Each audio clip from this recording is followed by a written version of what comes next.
నల్లగొండ గద్దర్ ఒక పాట పాడతాడు. ఈరోజు భువనగిరి కాన్స్టిట్యున్సీతో పాటు భువనగిరిలో ఉన్నటువంటి కార్యకర్తలు ప్లస్ మన అన్ని నియోజకవర్గాల నుంచి వచ్చినటువంటి మన ఎమ్మెల్యేలందరికీ కృతజ్ఞతాపూర్వక అభినందనలు.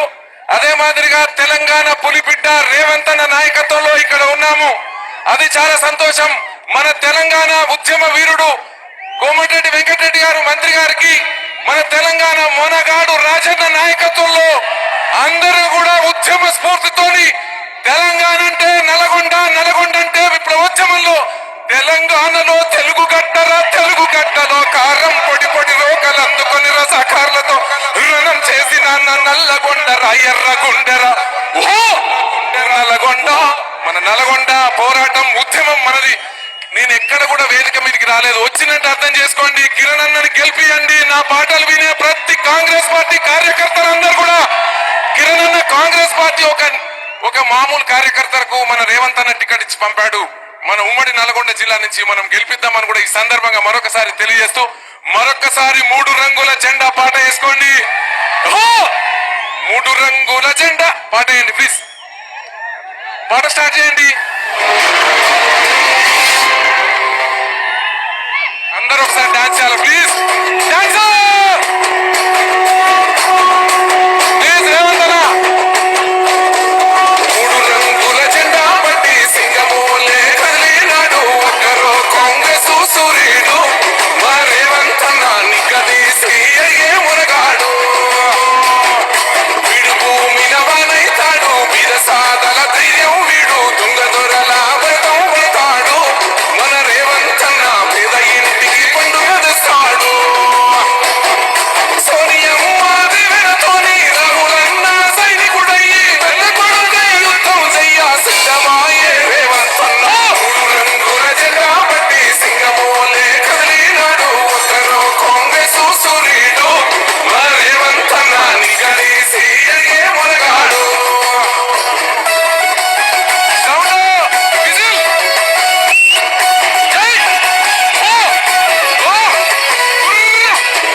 మన చామల కిరణ్ అన్న గెలుపు కాదన్నా విజయోత్సవ ర్యాలీ లెక్క ఉన్నది నాకు తెలిసి.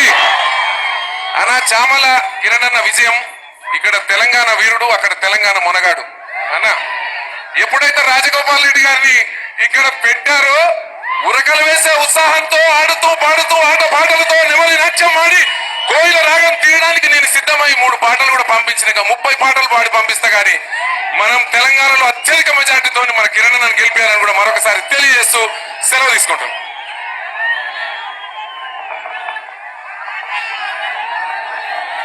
ఇప్పుడు మన ప్రియతమ నాయకులు గౌరవ ముఖ్యమంత్రి యనమల రేవంత్ రెడ్డి గారు మాట్లాడాల్సిందిగా కోరుతున్నారు.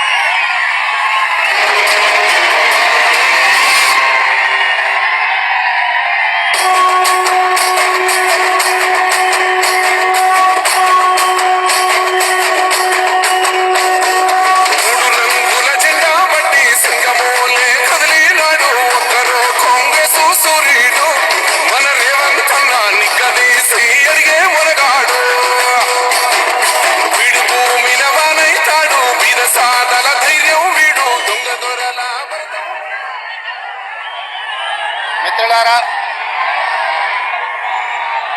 మీరు ఒక్క 10 నిమిషాలు నిశ్శబ్దంగా సావధానంగా వింటే మనం చాలా విషయాలు మాట్లాడుకోవాల్సిన అవసరం ఉంది. మన భువనగిరి, మన నల్గొండ జిల్లా భవిష్యత్తు ప్రణాళికలను మనం మాట్లాడుకొని నిర్ణయం తీసుకోవాల్సిన అవసరం ఉన్నది. మిత్రులారా, 15 నిమిషాలు సావధానంగా వినాల్సిందిగా మిత్రులను కోరుకుంటూ, నల్గొండ జిల్లా అన్న,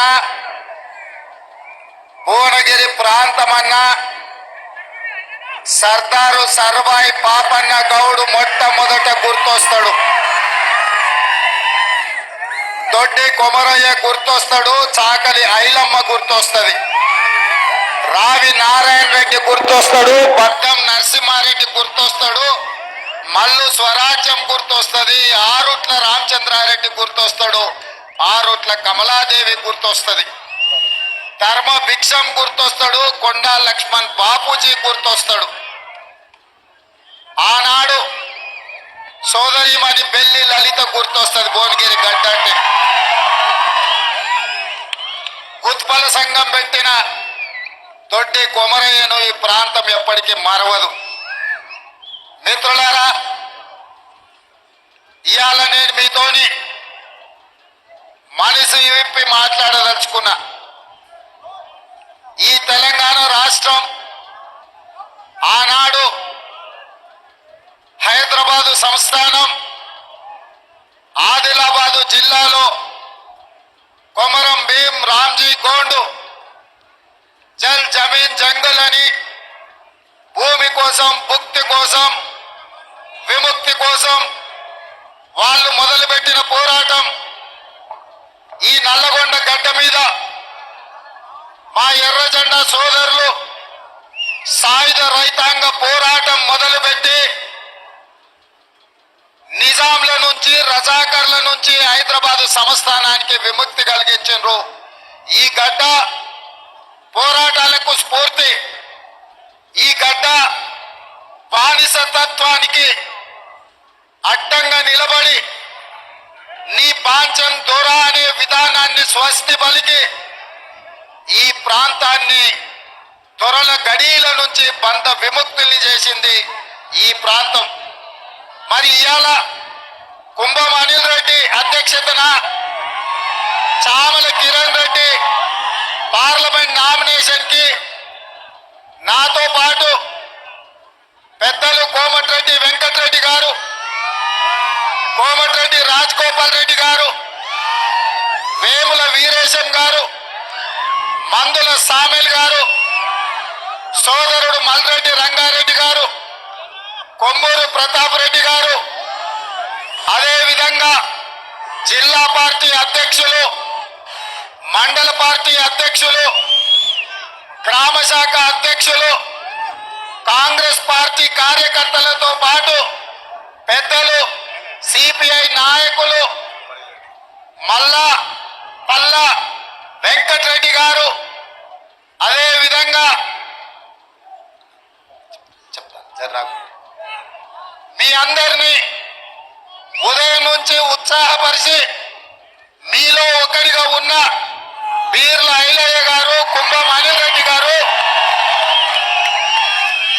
అంత పెద్ద కార్యక్రమాన్ని ఏర్పాటు చేసి భువనగిరి కోట కాంగ్రెస్ కంచుకోట నిరూపించినందుకు మీకందరికీ మనస్ఫూర్తిగా అభినందనలు మిత్రులారా.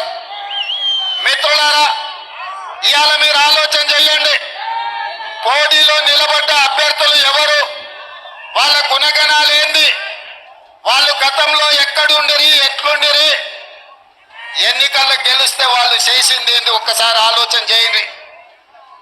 2009లో ఎట్లయితే ఆనాడు యువకుడుగా మీ అభిమాన నాయకుడిగా ఎదిగి 2009లో భువనగిరి పార్లమెంటు నుంచి మిత్రుడు రాజగోపాల్ రెడ్డి గారిని మీరు గెలిపిస్తే మీ ఆశీర్వాదం తీసుకొని మీరండగా నిలబడితే ఢిల్లీ దత్తరిల్లేలా తెలంగాణ నినాదాన్ని వినిపించి పార్లమెంటును స్తంభింపజేసి సహచర పార్లమెంటు సభ్యులందరినీ కూడా తీసుకొని 2014లో తెలంగాణ రాష్ట్రాన్ని సాధించుకొని మీ గడ్డ మీద కాలు పెట్టిండు మీ బిడ్డ కోమటిరెడ్డి రాజగోపాల్ రెడ్డి.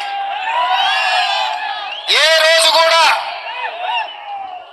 ఏ కష్టాలలో వచ్చినా నష్టాలలో వచ్చినా ఎవరు కన్నీళ్లతో వచ్చినా ఉన్నదంతా తీసిపెట్టి పంచిపెట్టి పేదవాళ్లకు సేవలు అందించి ఈ ప్రాంతంలో మీకు అండగా నిలబడి సొంతంగా ప్రాజెక్టుల కోసం కోట్ల రూపాయలు ఖర్చు పెట్టి ప్రభుత్వం ఇవ్వకపోయినా ఆస్తులు కరగబెట్టి ఈ ప్రాంతంలో మీ ప్రాజెక్టుల కోసం పనిచేసిన మీ బిడ్డ మీ అభిమాన నాయకుడు కోమటిరెడ్డి రాజగోపాల్ రెడ్డి. అదేవిధంగా తెలంగాణ రాష్ట్ర సాధనలో పదవులు పిల్లలు ప్రాణాలు పోతుంటే తెలంగాణ ప్రజలు పదవులు త్యాగం చేయాలని కోరుకుంటే కల్వకుంట్ల చంద్రశేఖరరావు గారు రాజీనామాల డ్రామాల మీద ఎలక్షన్ సెలక్షన్ కలెక్షన్ అని ఉప ఎన్నికలు తీసుకొచ్చి ప్రతిసారి ఎన్నికల బరిలో దిగి హైదరాబాద్ లో ఉండే ఆంధ్రోలను బెదిరించి కోట్ల రూపాయలు మెక్కి అడవి పందిలాక టిఆర్ఎస్ వాళ్ళు బల్చిండ్రు.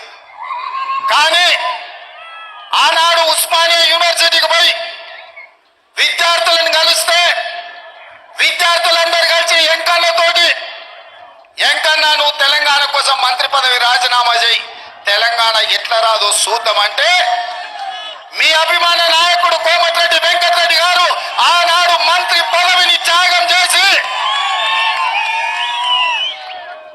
నల్గొండ గడ్డ మీద ఆమరణ నిరాహార దీక్ష చేసి చావు నోట్లో తలకాయ పెట్టి తన ప్రభుత్వమైన తన అధిష్టానాన్ని కూడా తెలంగాణ కోసం ఎదిరించి నిలబడి తెలంగాణ రాష్ట్రాన్ని సాధించిండు.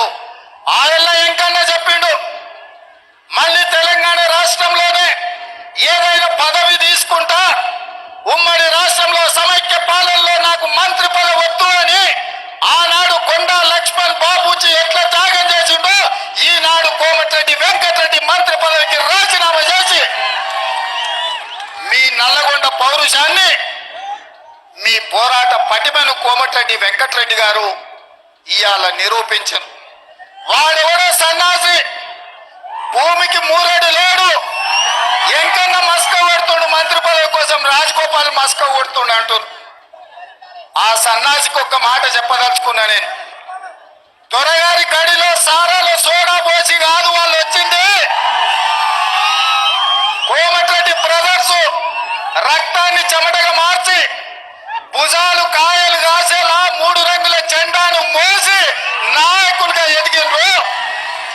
నల్గొండ సమస్యల మీద కొట్లాడి అధిష్టాన్ని ఒప్పించి మెప్పించి ఇవాళ వాళ్ళు ఈ బాధ్యతలో ఉన్నారు. వాస్తవంగా నాతో పాటు ఎవరైనా ముఖ్యమంత్రి పదవికి అర్హత ఉందంటే అది కోమటిరెడ్డి వెంకటరెడ్డి గారికి అని చెప్పి నేను మనస్ఫూర్తిగా చెప్తున్నా. ప్రత్యేకమైన సందర్భంలో పార్టీ నిర్ణయంతో నాకు ముఖ్యమంత్రి పదవి ఇచ్చిండ్రు. ఈ పదవిని నేను బాధ్యతగా చూసిన తప్ప అహంకారంతో ఈ కుర్చీలో నేను ఏ రోజు కూడా ఒక్క నిమిషం ఒక్క గంట కూడా కూర్చోలే. ఈ బాధ్యతతోటి రోజుకు 18 గంటలు పనిచేసి పేదవాడి సంక్షేమం కోసం, పేదవాడి అభివృద్ధి కోసం తెలంగాణను ప్రపంచంలో అభివృద్ధి చెందిన రాష్ట్రంగా నిలబెట్టడం కోసం అహర్నిశలు కృషి చేస్తున్న మిత్రులారా, 60 ఏళ్ల ఆకాంక్ష, 1200 మంది విద్యార్థుల ఫలితాలతో వచ్చిన తెలంగాణ 10 సంవత్సరాలు కేసీఆర్ గడిలో బందీ అయి తెలంగాణ తల్లి కన్నీళ్లు పెడుతుంటే మళ్ళీ కాంగ్రెస్ పార్టీ కార్యకర్తలు నడుం బిగించి తెలంగాణ తల్లికి విముక్తి కలిగించిండ్రు. ఆ సమస్యలు పరిష్కరించాలి అని ఇవాళ నేను బయలుదేరిన. మిత్రులారా, నా ఇంటికి వచ్చిన వాళ్ళు ఈ స్థానిక మున్సిపల్ చైర్మన్ కావచ్చు, జిల్లా పార్టీ అధ్యక్షుడు కావచ్చు, చాలా మంది కార్యకర్తలు మీ యాదగిరిగుట్ట ఎంపీపీ కావచ్చు, ఎంపీటీసీలు కావచ్చు, సర్పంచులు కావచ్చు, జడ్పీటీసీలు కావచ్చు, ముఖ్యమంత్రి కాకంటే ముందు మీరెట్లా బాజాబ్తా నా ఇంట్లోకి వచ్చి కలిసిపోయినరో ముఖ్యమంత్రి అయినాక కూడా అట్లనే వచ్చి కలిసిండ్రా లేదా మిత్రులారా? రోజు ఉదయం 1000 నుంచి 1500 మందిని కలిసి వాళ్ళు చెప్పేది విని వాళ్ళ సమస్యల్ని ప్రభుత్వం పరిష్కరించగలిగిన దిశగా ఈ రోజు మన ప్రభుత్వంలో ప్రజాపాలన జరుగుతుంది. మిత్రులారా, ప్రగతి భవన్ ప్రజల సొమ్ముతో కట్టింది. ఒక గడిగా చుట్టుముట్టు ముళ్ళ కంచెలేసి తెలంగాణ ప్రజల్ని నిషేధిస్తే ఏ సమయానికి ఎల్పీ స్టేడియంలో ప్రమాణ స్వీకారం ప్రజాప్రభుత్వం చేస్తుందో అదే సమయంలో గడీల గోడలు బద్దలు కొట్టి ప్రజలకు బాజాప్తా బార్ల గేట్లు తెరిచిపెట్టి బలహీన వర్గాల ఆదర్శ దైవం జ్యోతిరావు పూలే పేరు అక్కడ పెట్టిన మాట వాస్తవం కదా కాంగ్రెస్ ప్రభుత్వం అని నేను అడుగుతున్నా. నేను ఇవాళ అడుగుతున్నా, ఆనాడు అవసరం ఉన్నప్పుడల్లా మా కమ్యూనిస్టు సోదరులని అడుక్కొని కడుపులో తలకాయ పెట్టి కాళ్ళకు దండం పెట్టి కార్యం ఎల్ల తీసుకొని కరివేపాకులాగా కమ్యూనిస్టు సోదరుల్ని పక్కన పెట్టిన మాట వాస్తవం కాదా? ఏ రోజైనా కమ్యూనిస్టు సోదరులకు కనీసం మర్యాద ఇచ్చే ఆలోచన ఎప్పుడైనా చంద్రశేఖరరావు చేసిందా? ఇవాళ మనం సిపిఎం కావచ్చు, సిపిఐ కావచ్చు, కోదండరాం గారు కావచ్చు, పార్టీ తరఫున ఢిల్లీ నాయకులు, ఇక్కడ ఉప ముఖ్యమంత్రి గారు వాళ్ళ కార్యాలయానికి వెళ్ళి ఇండియా కూటమి ఈ రోజు కలిసి ఉండాలి, నరేంద్ర మోడీ ప్రభుత్వం నడుము విరగొట్టాలి అని చెప్పి గౌరవప్రదంగా వాళ్ళతోని సంప్రదించి ఇవాళ వాళ్ళ మద్దతు కూడగొట్టిన మాట వాస్తవం కాదా? ఒకవేళ ఏదైనా విషయాలలో వాళ్ళతోని భిన్నాభిప్రాయాలు ఉన్నా ఏ రోజు కూడా కమ్యూనిస్టు సోదరులను అవమానించే విధంగా, కించపరిచే విధంగా కాంగ్రెస్ ఎప్పుడన్నా అట్లాంటి వ్యవహారం చేసిందా? ఈరోజు మా కమ్యూనిస్టు సోదరులను ఆలోచన చేయమని నేను అడుగుతున్నా. ఇవాళ ప్రత్యేకమైన సందర్భం దేశంలో దాపురించింది. నరేంద్ర మోడీ దెబ్బకు ప్రజాస్వామిక వ్యవస్థలన్నీ, పార్లమెంటు వ్యవస్థలన్నీ కుప్పగూలిపోయి సుప్రీం కోర్టులు కావచ్చు, ఎన్నికల సంఘాలు కావచ్చు, ఈ రోజు ఏ వ్యవస్థలు కూడా ఈడీ, ఇన్కమ్ ట్యాక్స్, సిబిఐ అన్నిటిని చెరబట్టి ఈరోజు దేశాన్ని విధ్వంసం చేసి మోడీ ఆక్రమించుకోవాలనుకుంటున్నాడు. అందుకే డాక్టర్ బాబాసాహెబ్ అంబేద్కర్ రచించిన రాజ్యాంగాన్ని కాపాడాలి అంటే ఈ రోజు ఇండియా కూటమి ఈ దేశంలో గెలవాలి, రాహుల్ గాంధీ గారు ఈ దేశానికి ప్రధానమంత్రి కావాలి అన్న ఆలోచనతోటి ఇవాళ మేమందరం కలిసికట్టుగా మేము ముందరికి వచ్చినాం. నా విజ్ఞప్తి ఒక్కటే మా కమ్యూనిస్టు సోదరులకు, ఏమైనా విషయాలున్నా మనందరం కలిసి కొట్లాడదాం. ఈరోజు మనందరం కలిసి బీఆర్ఎస్ ను, బీజేపీని పొందబెట్టాలి. బీఆర్ఎస్ కు ఒక్క సీట్ ఏమన్నా వచ్చినా ఢిల్లీకి పోయి మోడీకే తాకట్టు పెడతాడు. గత 10 సంవత్సరాలలో ఏ అవకాశం వచ్చినా, ఏ బిల్లు పెట్టినా బీఆర్ఎస్ బీజేపీలకే మద్దతు పలికింది.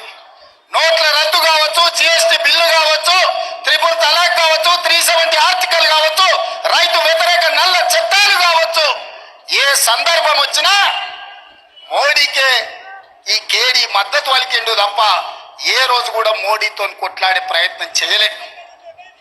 మరి ఇవాళ అంటున్నాడు కాంగ్రెస్ ను ఓడించాలి అని. నేను అడుగుతున్న కేసీఆర్, కాంగ్రెస్ను ఎందుకు ఓడించాలి మిత్రులారా? ఎందుకు ఓడించాలి కాంగ్రెస్ను? 10 ఏళ్ళు నువ్వు చెప్పిన మాట చెప్పకుండా ఎంకన్నా చెప్పినట్టు వేల కొద్ది అబద్ధాలు చెప్పి తెలంగాణను చెరబట్టి 7 లక్షల కోట్ల రూపాయల అప్పులో తెలంగాణను ముంచినందుకు అప్పుల గడ్డగా తెలంగాణను విద్యార్థుల రైతుల ఆత్మ బలిదానాలతో బొందల గడ్డగా తెలంగాణను మార్చిన నువ్వు ఇవాళ 100 రోజుల్లోనే కాంగ్రెస్ ను ఓడగొట్టాలంటున్నావు. ఇది నీకు ధర్మమా కేసీఆర్ అని నేను అడుగుతున్నా. ఎందుకు ఓడగొట్టాలి కాంగ్రెస్ ను? బలైన వర్గాల జనాభా లెక్కలు 60 ఏళ్ల నుంచి ఎవరు పట్టించుకోకపోతే బీసీల వాళ్ళ జనాభాను లెక్క పెట్టి మా నిధులు మాకు ఇయ్యాలంటే అటు నరేంద్ర మోడీ ద్రోహం చేసి కేసీఆర్ అన్యాయం చేస్తే కాంగ్రెస్ అధికారంలోకి వచ్చిన వెంటనే మంత్రివర్గంలో ఆమోదం తెలిపి కోట్ల రూపాయలు కేటాయించి బీసీల జనాభా లెక్క కట్టండి, జనాభా ప్రకారం వాళ్లకు నిధులు ఇచ్చే బాధ్యత, నియామకాలు చేపట్టే బాధ్యత కాంగ్రెస్ చేపట్టినందుకు ఇవాళ కాంగ్రెస్ పార్టీని ఓడగొట్టాలనా అని నేను అడుగుతున్నా. ఇదే కాదు, తెలంగాణ ఉద్యమంలో నీళ్లు నిధులు నియామకాలు అన్నాడు. నియామకాల విషయానికి వస్తే కేసీఆర్ ఇంట్లోనే ముఖ్యమంత్రి, అల్లుడు మంత్రి, కొడుకు మంత్రి, బిడ్డ ఎంపీ, ఓడితే ఎమ్మెల్సీ, సుట్టపాడు వినోద్రావు ఓడితే ఆయన ప్లానింగ్ కమిషన్ వైస్ చైర్మన్, ఈ పక్కనే కూతబెట్టు దూరంలో ఉన్న దయాకరావు మంత్రి అయిపోయిండు. నీ సుట్టపోళ్ళందరికీ ఉద్యోగాలు వచ్చినాయి, నియామకాలు జరిగినాయి. 30 లక్షల తెలంగాణ నిరుద్యోగ యువకులు పబ్లిక్ సర్వీస్ కమిషన్ లో నమోదు చేసుకుంటే ఏనాడైనా పోటీ పరీక్షలు నిర్వహించినవా? నిర్వహించిన పరీక్షలు ప్రశ్న పత్రాలు జిరాక్స్ సెంటర్ల పల్లి బఠానీలలో అమ్ముకున్నారు. పరీక్షలు నిర్వహించకుండా నిరుద్యోగుల ఆశలకు గండి కొడితే పిల్లలు రైలుకు ఎదురయ్యి రైలు కింద పడి చచ్చిపోతుంటే, ఫ్యాన్లకు ఉరేసుకొని ప్రాణాలు తీసుకుంటుంటే ఏ ఒక్కరోజైనా చంద్రశేఖరరావు ఆలోచన చేసిండా? కానీ అదే ప్రజాపాలన ఇందిరమ్మ రాజ్యంలో ప్రభుత్వం వచ్చిన 3 నెలల్లో 90 రోజుల్లో 30,000 ఉద్యోగాలు లెక్క గట్టి ఎల్పీ స్టేడియంలో రప్పించి వాళ్ళ కుటుంబాల సమక్షంలో 30,000 ఉద్యోగ నియామక పత్రాలు అందించిన ఈ ఇందిరమ్మ రాజ్యాన్ని కూలగొట్టాలని కేసీఆర్ అంటున్నాడంటే ఇవాళ పేదోళ్ళ పిల్లలకు ఉద్యోగాలు ఇచ్చినందుకే కదా ఈ ప్రభుత్వం మీద కక్ష కట్టింది కేసీఆర్ అని నేను అడుగుతున్నా. మేం తీసుకోలే, మా ఇంట్లో వంచుకోలే, మా ఇంటికే మూట కట్టుకోలే. పేదోళ్లకు 30,000 ఉద్యోగాలు 3 నెలల్లో ఇచ్చిన మాట వాస్తవం కాదా? 30,000 ఉద్యోగాల వివరాలు ఇస్తా. ఎవడైనా దమ్మున్నోడు ఉంటే చర్చకు రావాలి భువనగిరి సెంటర్లా. అదే విధంగా ఆడబిడ్డలకు మాట ఇచ్చినాం. అత్తగారింటికి పోవాలన్నా అప్పుడప్పుడు ఇంటి ఆయన మీద అలిగితే అమ్మగారింటికి పోవాలన్నా బస్ కిరాయిలకు కష్టం. అలిగింది కాబట్టి ఇంటి ఆయనను అడగలేదు, అత్త అసలే ఇయ్యదు. ఎట్లా చేయాలని చింత చేస్తుంటే యాదగిరిగుట్ట లక్ష్మీ నరసింహస్వామిని దర్శించుకోవాలన్నా, మేడారంలో సమ్మక్క సారక్క జాతరకు పోవాలంటే వాళ్ళనో వీళ్ళనో సాయం అడిగే బదులు వాళ్ళ ఆత్మ గౌరవంతో తిరగాలని ఆర్టీసీలో ఆడబిడ్డలకు ఉచిత ప్రయాణం ఇచ్చినాం. పొన్నం ప్రభాకర్ గౌడ్ రవాణా శాఖ మంత్రిగా ఉండి 35 కోట్ల మంది ఆడబిడ్డలు ఇవాళ బస్సులలో ఉచితంగా ప్రయాణం చేస్తుండ్రు. అనా పైసా లేకుండా బాజాప్తా బస్సు ఎక్కి ఎక్కడ కావాలంటే అక్కడ చెయ్యి ఆపుతురు, మా అక్కలు ఎక్కుతురు, ఎక్కడ కావాలంటే అక్కడ బస్సు ఆపి దిగిపోతురు. మా ఆడబిడ్డలను ఆర్టీసీ బస్సులలో ఉచిత ప్రయాణం కల్పించినందుకు కాంగ్రెస్ పార్టీని ఓడగొట్టాలనా? ఒకవేళ కాంగ్రెస్ ఓడిపోతే ఆడబిడ్డలకు ఉచిత బస్సు ప్రయాణం ఆగిపోతుంది కదా, మా అక్కలకు మా చెల్లెళ్ళకి ఈ విషయం తెలియదా? అదే విధంగా పేదవాళ్ళు దావకాలకు పోతే బిల్లులు కట్టలేక ఉన్న పొలం అమ్మినా, ఆలి మీద ఉన్న తాళి అమ్మిన సరిపోని పరిస్థితుల్లో చంద్రశేఖరరావు రాజీవ్ ఆరోగ్యశ్రీని దివాలా తీపిస్తే మళ్ళీ పేదల ఆరోగ్యం కాపాడడానికి ప్రతి పేదవాడికి రాజీవ్ ఆరోగ్యశ్రీలో 10 లక్షల రూపాయలు ఉచితంగా వైద్యానికి అందించి ఇవాళ పేదవాడి ఆరోగ్యాన్ని కాపాడినందుకు కేసీఆర్ అమ్మే సారాయి తాగి కిడ్నీలు లివర్లు పాడైపోతుంటే వాళ్ళందరినీ కాపాడడానికి మేము ప్రయత్నం చేసినందుకు కాంగ్రెస్ పార్టీని ఓడగొట్టాలనా అని నేను అడుగుతున్న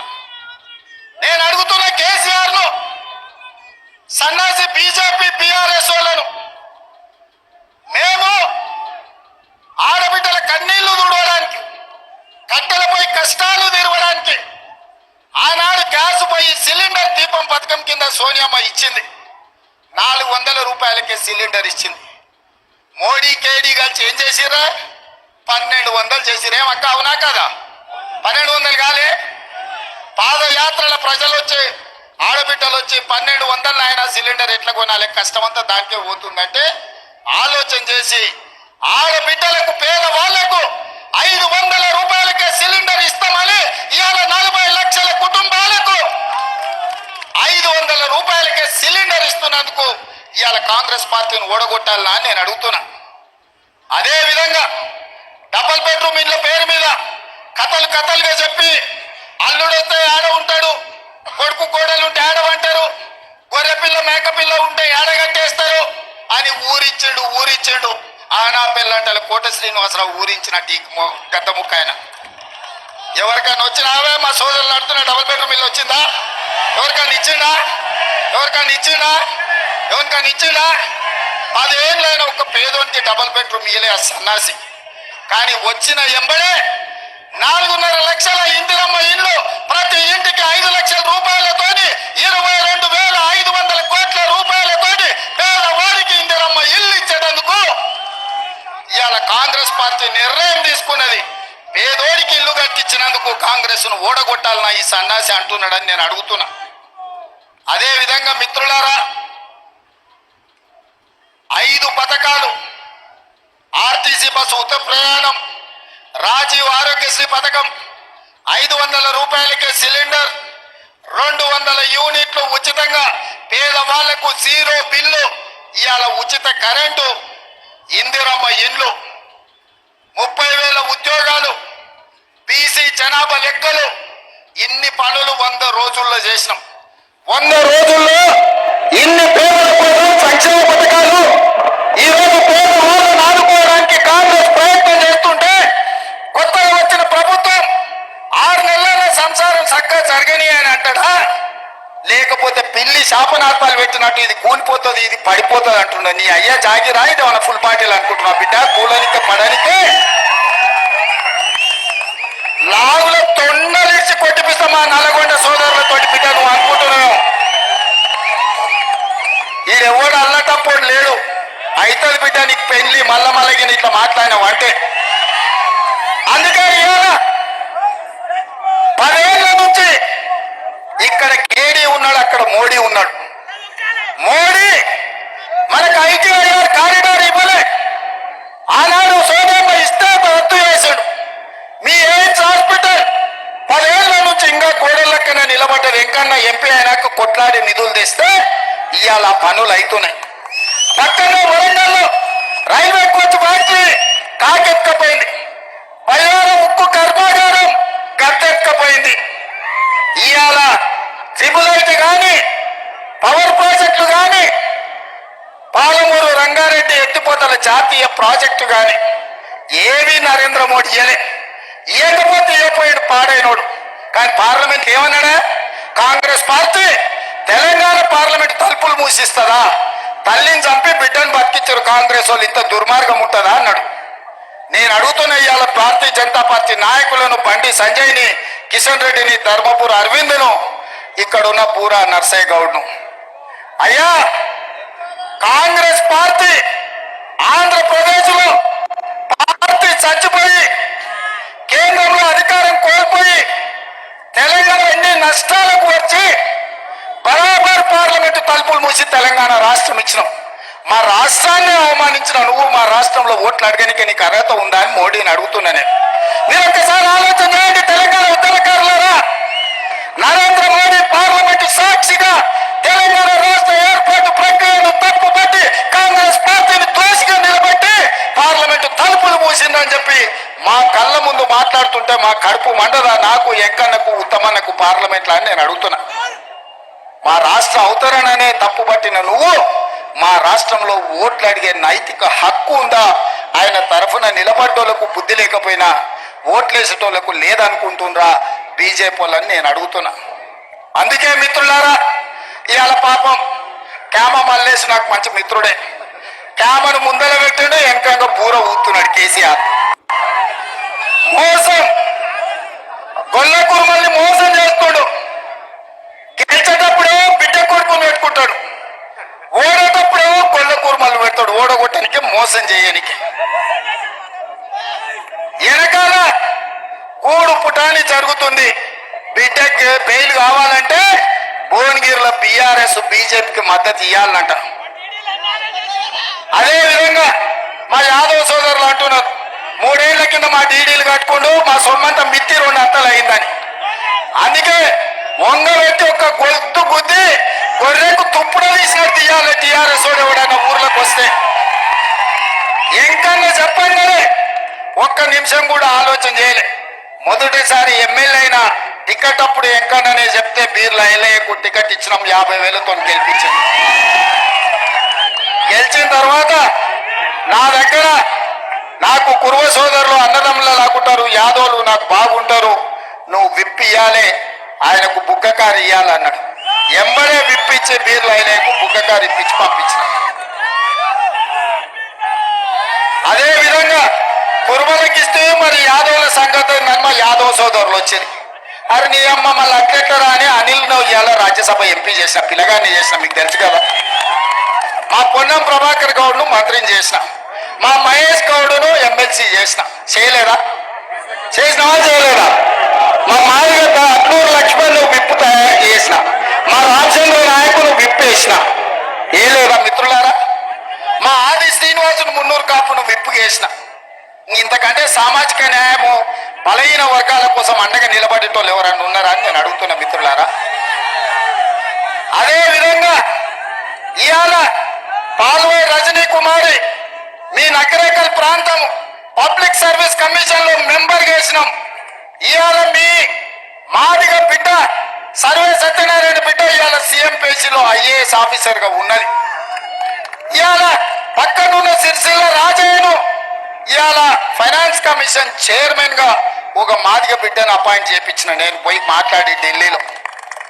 అదే కాదు, దామోదర్ రాజనరసింహ నేతృత్వంలో ఏబిసిడి వర్గీకరణ సుప్రీంకోర్టులో వాదించడానికి ఉత్తర్వులైన న్యాయవాదులను పెట్టి దామోదర్ రాజనరసింహ గారి నేతృత్వంలో ఇవాళ కేసు కొట్లాడి మీకు ఏబిసిడి వర్గీకరణ చేయాలంటున్నా. ఇన్ని మంచి పనులు చేసినాక కాంగ్రెస్ పార్టీని ఓడగొట్టాలని వీళ్ళు అంటున్నారని నేను అడుగుతున్నా ఒకటే మాట. 10 ఏళ్ళు వీడున్నాడు, 10 ఏళ్ళు ఆయన ఉన్నాడు. 10 ఏళ్లలో వాళ్ళు ఎలుగబెట్టండి. 100 రోజుల్లో మనం మంచి పనులు చేస్తుంటే కాంగ్రెస్ పార్టీ కార్యకర్తలు 20, 30, 50 కేసులు కట్టుకొని కష్టపడి తమ రక్తాన్ని దారపోసి ఇవాళ ఇందిరమ్మ రాజ్యం తెస్తే పడగొట్టాలన్న ఆలోచన చేస్తుండ్రు, కుట్రలు కుతంత్రాలు చేస్తున్నారు మిత్రులారా. అందుకే ఈ ఎన్నికలు అత్యంత కీలకం. అసెంబ్లీ ఎన్నికల్లో మీరు 2,82,000 మెజార్టీ ఇచ్చిందని మా వెంకన్నయ్య మా రాజగోపాల్ అని చెప్తున్నాడు. ఇవాళ పోటీ బీజేపీ వాడు బీఆర్ఎస్ వాడు కాదయా. ఆ పక్కన నల్లగొండలో ఉత్తమ్ కుమార్ రెడ్డి గారు, జానారెడ్డి గారు ఉన్నారు. మరి పక్కన కోమటిరెడ్డి వెంకటరెడ్డి గారు, కోమటిరెడ్డి రాజగోపాల్ రెడ్డి గారు ఉన్నారు. వీళ్ళిద్దరూ డబుల్ ఇంజన్ కాంగ్రెస్ కు. రాజగోపాల్ వెంకటరెడ్డి కాంగ్రెస్ కు డబుల్ ఇంజన్. ఇవాళ డబుల్ ఇంజన్ మాట ఇచ్చింది 3 లక్షల మెజార్టీ నుంచి చామల కిరణ్ ఇవాళ ఎంపీగా ఎన్నుకుంటామని. చామల కిరణ్ అత్యధిక మెజార్టీతో గెలిపించండి. మీ మూసీ ప్రాజెక్టు పూర్తి చేసే బాధ్యత 50,000 కోట్లతో మూసీ ప్రక్షాళన చేసి నల్గొండ జిల్లాకు కాలుష్యం నుంచి విముక్తి కలిగించే బాధ్యత నాది. గంగమ్మల ప్రాజెక్టును పూర్తి చేసే బాధ్యత నాది. బ్రాహ్మణ వెళ్ళి ఎంకన్న సొంతూరులో ప్రాజెక్టును పూర్తి చేసే బాధ్యత నాది. ఎస్ఎల్బిసి 2005లో ఎంకన్న రాజశేఖర రెడ్డి గారితో కొట్లాడి తీసుకొచ్చిండు. 34 కిలోమీటర్లు మొత్తం సొరంగం దువ్విండ్రు. ఇంకా 10 కిలోమీటర్లు దువ్వితే పూర్తయ్యేదాన్ని దరిద్రుడు 10 ఏళ్ళ నుంచి తవ్వకుంటూ ఇడిచిపెట్టాడు. ఇవాళ నల్గొండ ఫ్లోరైడ్ ఎవరి పాపం? నీ పాపం కాదా? 10 ఏళ్ల కింద ఒకవేళ తెలంగాణ రాగానే పూర్తి చేసి ఉంటే 3 లక్షల ఎకరాలకు సస్యశ్యామలమై ఫ్లోరైడ్ పూతం శాశ్వతంగా భూస్థాపితమైతుండే ఎస్ఎల్బిసిని పండబెట్టింది నువ్వు కాదా సన్నాసుడా అని నేను అడుగుతున్నా. పిలాయి కాలువ గురించి మా అనిల్ అంటుండు, బునియాది కాలువ గురించి మా అనిల్ చెప్తుండు, ధర్మారెడ్డి కాలువ గురించి మా అనిల్ చెప్తుండు, పిలాయిపల్లి చెప్పిన డిండి ఈ ప్రాజెక్టులన్నీ మరి పూర్తి చేయాలి. 4.5 ఏళ్ళు మనమే ఉంటాం కదా మిత్రులారా. ఇప్పుడు ఎన్నికైంది అయితే 4.5 ఏళ్ళు కదా. మరి 4.5 ఏళ్ళు ఇవన్నీ పూర్తి చేయాలంటే మీ తరఫున కొట్లాడే సిపాయి ఒకటి ఉండాలా? అనుమతులు తేవాలంటే పార్లమెంట్ లో మాట్లాడేటోడు ఉండాలా? ఇప్పుడు గోపాలని ఇక్కడనే ఉండే, ఇంకా ఇక్కడనే ఉండే, నాతోని కుడి భుజం వేయడం భుజంగా. మరి ఢిల్లీకి మీ తరఫున సిపాయిని పంపించాలా లేదా? మరి పంపించాలంటే శ్యామలకి 3 లక్షలతో గెలిపించాలా లేదా? అప్పుడు ఏమైతుంది? డబుల్ ఇంజన్ కాదు, ట్రిపుల్ ఇంజన్ సర్కార్ అయితే భువనగిరికి. ఈ ట్రిపుల్ ఇంజన్ మీ భువనగిరి సమస్యను తీరుస్తుంది. ఈ ట్రిపుల్ ఇంజన్ భువనగిరికి ఐటీ పరిశ్రమలను తీసుకొస్తుంది. యాదాద్రి పేరు మళ్ళీ యాదగిరి గుట్టగా మార్చే బాధ్యత మనది. ఆనాడు ఆటోలు పైకి పోకుండా కారులున్న దొరలే పోవాలంటే పేదోళ్ళ కోసం అయిలే చెప్పంగానే ఎక్కడన్నా ఆటోలను పైకి వదిలేదు. ఇవాళ పైలో కూడా భక్తులకు నిలువ నీడ లేదు, నడుస్తుంటే కాళ్ళు గాలి పరిస్థితి. దాన్ని కూడా అర్ధాంతరంగానే అట్లా గాలికి వదిలేదు. ఎన్నికల కోడ్ కాగానే నేను వస్తా, గుట్ట మీద కూర్చుంటా, అందరితో మాట్లాడతా, అన్ని రకాలుగా గుట్టను పూర్తి చేసి లక్ష్మీ నరసింహస్వామి ఆశీర్వాదం తీసుకుంటా. చివరగా ఒక్క మాట చెప్తున్నా మిత్రులారా, మా మీడియా మిత్రులు కూడా రాసుకోవాలి, చూపియాలి అందరికీ, రాష్ట్రం అంతా మా రైతాంగానికి పంపాలి మీరే. నేను యాదగిరి గుట్ట లక్ష్మీ నరసింహస్వామి ఆనగా మాటిస్తున్నా, 15 ఆగస్టు లోపల రైతులకు 2 లక్షల రూపాయలు రుణమాఫీ చేస్తా. అక్కడి సూర్యుడు ఇక్కడ మొలిసినా, ప్రపంచమంతా తలకిందులైనా, ఏది ఏమైనా, ఎవడు ఉన్నా ఎవడు పోయినా 15 ఆగస్టు లోపల 2 లక్షల రూపాయలు రైతులకు రుణమాఫీ చేసే బాధ్యత మాది. యాదగిరి గుట్ట లక్ష్మీ నరసింహ సాక్షిగా తెలంగాణ రైతాంగానికి మాట ఇస్తున్నా, మీకు తప్పకుండా ఈ పని చేసి పెట్టే బాధ్యత నాది.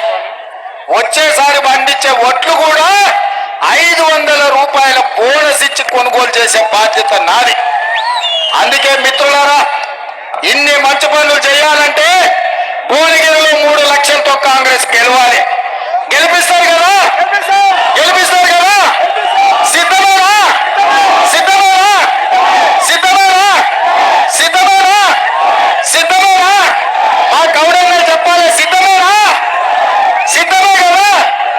సిద్ధమే కదా? జై కాంగ్రెస్! జై జై కాంగ్రెస్! హస్తం గుర్తుకే! హస్తం గుర్తుకే! ధన్యవాదాలు సోదరులారా. దూరం నుంచి వచ్చారు. ఈ ఉత్సాహంలో ఎక్కువ స్పీడ్ గా పోకరి, జాగ్రత్తగా ఓండి. ఎన్నికల వరకు గ్రామాలలో కంచేసి బూతుల కాడ కాపలా కాసి గెలిపించండి. మళ్ళా భువనగిరికి వచ్చి మిమ్మల్ని కలిసి మీతో సావధానంగా మాట్లాడతాను తెలియజేస్తూ మీ అందరి దగ్గర సెలవు తీసుకుంటున్నా. ముఖ్యమంత్రి గారికి ధన్యవాదం. మళ్ళా యాదగిరి గుట్ట లక్ష్మీ నరసింహస్వామిగా పేరుగా ప్రకటించి మళ్ళా వస్తానందుకు మా గౌరవం వచ్చిన ఏం పేరా మాది కొలపాక గౌడు బయట నరసింహ గౌడు. ఊరున పల్లెన కాంగ్రెస్ పార్టీకి ఊరుకు పళ్ళు పొట్టుగా మనం ఓట్లు వేసి గెలిపించాలి. ప్రతి ఒక్క పార్టీ కాదు మన కాంగ్రెస్ పార్టీ. ఇప్పుడు ఎమ్మెల్యే ఎట్లా వచ్చిండు, ఇట్లా సర్పంచులు, వార్డు మెంబర్లు అందరూ, ఎంపీ అందరూ మనం కాంగ్రెస్ పార్టీ తెప్పించుకొని గెలిపించుకొని మన సాతో మనం కొట్లాడి మాట్లాడి